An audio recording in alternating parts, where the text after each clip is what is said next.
Hey there, it's Samuel Larsen here from crogurus.com. Today we're going to cover e-commerce post-purchase surveys.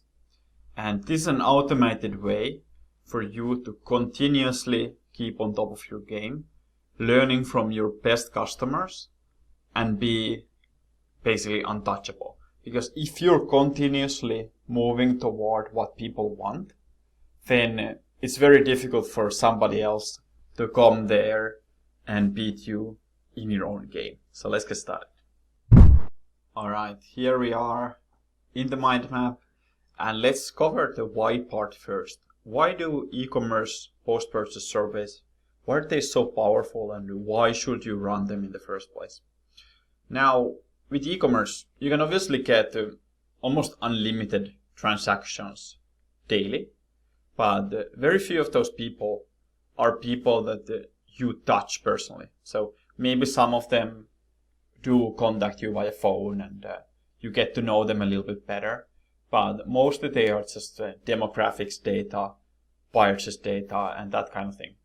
But you don't really know them that well. You are out there in the internet, far away from them. And it's easy to start making small assumptions. Okay, so this is like what my customers like, this is what they care about, etc. And it's assumptions that really kill businesses.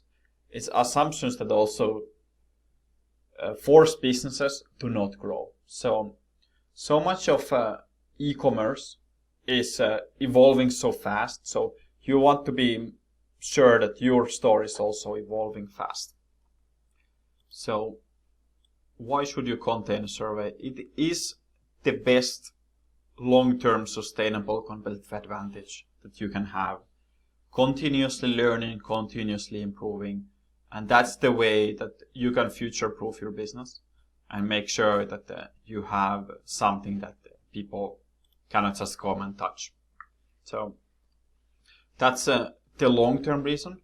But also, so much of e-commerce just relies on people buying you from more than once. And these kind of surveys, they are not just a great way to learn about your users and visitors and buyers, but more even like a good way to start that relationship. Because if we think of it, post-purchase survey, that's the first thing that they do after the purchase. So if you can give out a good impression there, that's already starting to build up that relationship. Now, the second thing that is very important is knowing your audience. In marketing, there's only 4 moving elements. You have the sender, that is yourself. You have the message, that is mostly about your store, about your ads, your communication. You have the medium, where is that message getting sent? And you have the receiver. Now, receiver in that part is 25%. And that is so important because it is in touch with all of those elements. If you don't know your audience, you are screwed. So let's look into that. And what we do here with the surveys is that we get the best people to answer these questions, which are our customers. And ideally even our best customers, we would highlight those. But these are coming from the most authoritative source. It's not you, it's not your colleagues, it's not your employees that know this, it's the customers. So getting to that mindset is a good way to improve your business. Now, that's one part of it, but also it does allow you to better communicate with your customers. So here's a pretty standard questions that a good copywriter would ask before they even start writing any kind of copy. They would start with questions like, what are their biggest worries? What are their hopes and dreams? What motivates them? Why do they want this in the first place? And then start mapping out, did they go to competitors? Why did they choose us over the other ones? Maybe we could emphasize that a little bit on the texts, and so on and so on. But the point here is these people go deep into it. They go absurdly deep, almost like, and 80% of their time they spend just trying to understand these customers and going through the language, etc. And the rest, 20%, is just writing it. Like, that is the easy part. It's about the research when it comes to copy. So this is something that helps you figuring out what content and message people actually care about. So once we have an idea of what to say, then we can tone it down to that particular voice and particular communication. We are able to speak more human to human instead of just a generic message. So it's a way to make our marketing relevant. So here we are touching those 3 of those 4 touch points. So you have the message, you have the medium, and you have the receiver. So on all of those 3, it helps. You can set the message in the place where it's most relevant. You can craft the message to be as relevant as possible, and you understand the receiver. So you'll be able to really go deep into what actually drives it. And again, remember, assumptions kill businesses. So that's the why part of surveys. All right, now that we have covered the importance of e-commerce post-purchase surveys, let's look into how they actually look like, where they can be asked, and a little bit more towards the tactical level of how you can benefit from them and how you can utilize them. So I've prepared some examples for us to go through here. Let's jump into it. Now there's a few different ways that post-purchase questionnaires can be implemented. Here's one example, and we're gonna go through all the examples, don't worry. But the simplest one, my view, is just having a sort of feedback pop-up fire on the thank you page. So that could be done, for example, with Hotjar, and you can have this form field for them to send. Expect around 2 to 4% fill-in rate for this kind of thing, but this is a pretty good one because it's not interrupting the user in any way. You can easily close it, and you'll still have all the thank you page information visible here.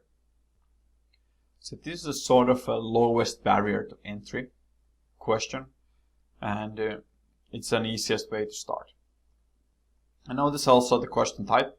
What persuaded you to make the purchase today? They are looking for buying reasons in a positive sense. So they could also be asking, like, if you checked out any of the competitors, if there was something that almost stopped you from buying. Those would be similarly good questions. But what you can do here is that you ask this question for like this month. Next month you're going to ask a different question, and that way you can get the sample size pretty quickly. And for questions like this, I would probably use a word cloud to see if there's a particular language that people are using when describing your products and the reasons for buying your products. Now the second example here, this is not particularly from e-commerce, but it's the same principles that apply here. So we have a basic introduction here. So this survey is meant to do this, and it takes 2 minutes, and we will uncover some information that we'll also share with you. So this particular survey goes very well into the question, why? Why should the visitor fill in this survey? And also it does provide a little bit of social proof here. So that's good. You can join the group by filling this survey, and you're sort of outsider if you don't. I personally think that the 2 minutes here is a little bit hidden, so you could bold that to make sure that people actually realize that the time commitment is very minimal. Alright, example number 3. Post-purchase survey, titled post-purchase survey. This is a bit weird, but the principles are the same. I would not ask about this information. You should have it already. So that's just being a lazy marketer, so to say. And then you'd want to be sure that all the information that you're going to get out of the survey is actionable. So here, if they are satisfied or unsatisfied, is that really actionable? It's not very specific, and getting that kind of rating just leave you with the rating. So it's not the best questions in my view. The only use case for this is that if you have a lot of volume and you want to make sure that you're moving the right direction with the general direction of your site. So here you could see, is this score improving every 3 months or so? That's good. But here again, what is one thing that you would change about your experience? That is within the form itself. So once you start typing, it's gonna disappear, and it's not a good example of how to do the form. It's a good example of how not to do the form, and that's why it's here. So the things I would change here: title. This is not a good subheading because you're not telling about your experience when you enter your name and email address. Get rid of these fields, you don't need them, and then make sure that your questions are actionable. I would use more open-ended questions here, and then would use top lining for this form, so it's not within the thing. So once you start typing, it should still show. And submit response. That's not terrible call to action, but send my survey or submit the survey is better. So that's about that. Let's move on to the next one. All right, we have 2 more to go. So this one is a survey with incentive. So get a chance to win a voucher. That's in general good because you are giving them a reason, but make sure that, well, you will get answers that are very much motivated by the voucher. So it does provide a little bit of a perverse incentive there, but you will get higher completion rates. And if you think of the price of this field survey, it's going to be very insignificant. Even a $5 voucher will do a pretty good job. Then make sure that you have as much good things stacked in the positive side, and then reducing the friction with this. Like, it takes 2 minutes. That's a good example, I'd say, for sure. Let's go is a little bit unclear as a call to action again, but it's okay. Then here's a last kind of survey. So you have your order number, thank you. Probably on the left-hand side of the page, you would have the summary, and then you have these quick questions. I'd say here you could add a little bit of reason why this is important, why fill in this survey, and then also how did you hear about us? It's a general attribution thing. If you don't even have offline channels there, then you should just look into your analytics. And you should know this without customers filling this in. So that's my feedback on the final one.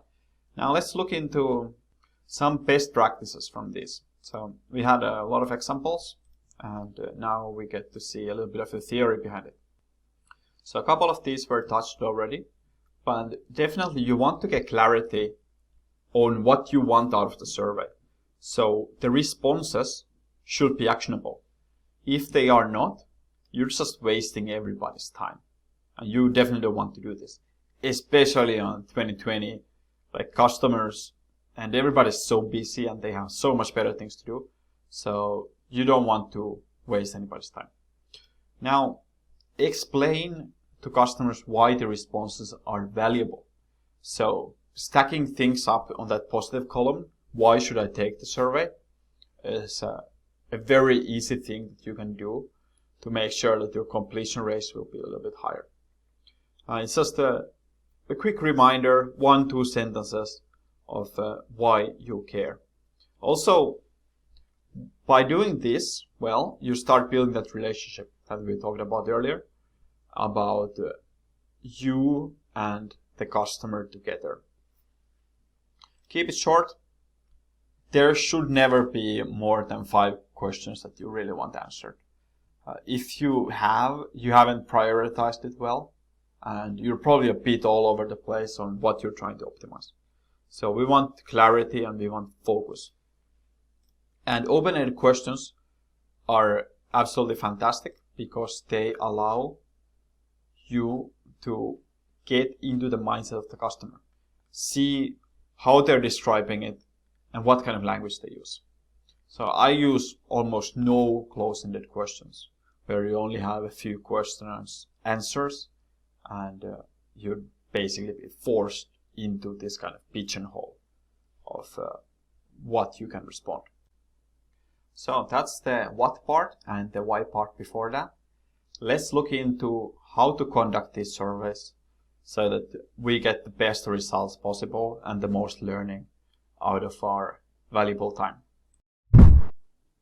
Alright, we made it this far. Now it's about how, and about how we can make this happen for you, or how you can make it happen for yourself. Now, with e-commerce surveys, post-purchase, you have 2 options. So you have the thank you page that we looked into, and those were the examples from there mostly. You also have the email. So the order confirmation email gets a ridiculously high open rates, and that's basically the email that everybody reads. Now, what you can do is also survey there. So perhaps you even use both. Like you have some question on the thank you page, and you have a bit more of an extensive questionnaire on the email.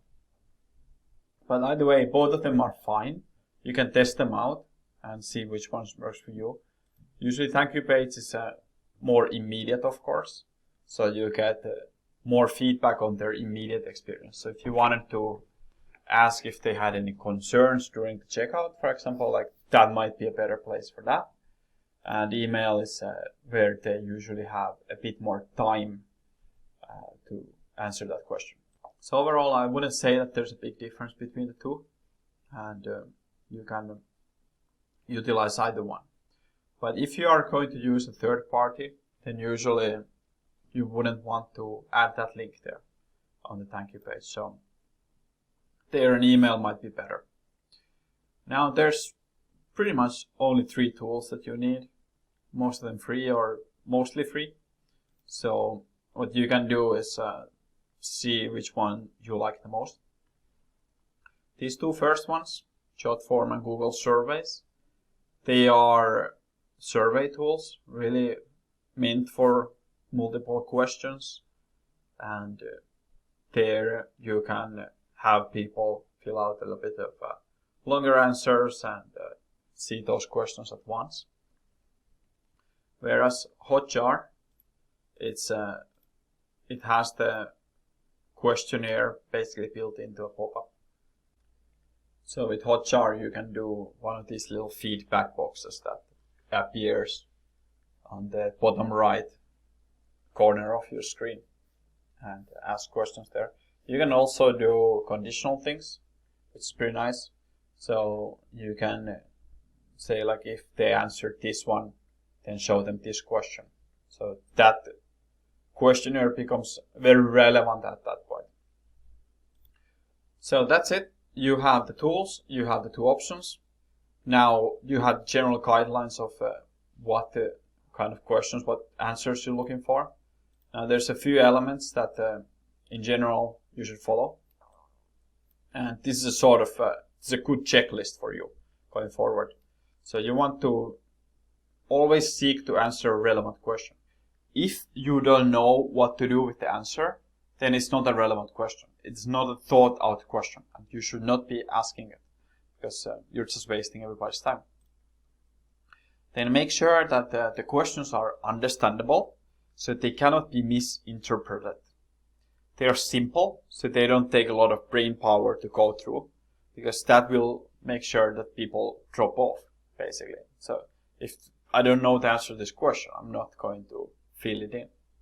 And keep it to the point, so you have the reason for asking, it's obvious, and the answer is not something that people would need to think about too much.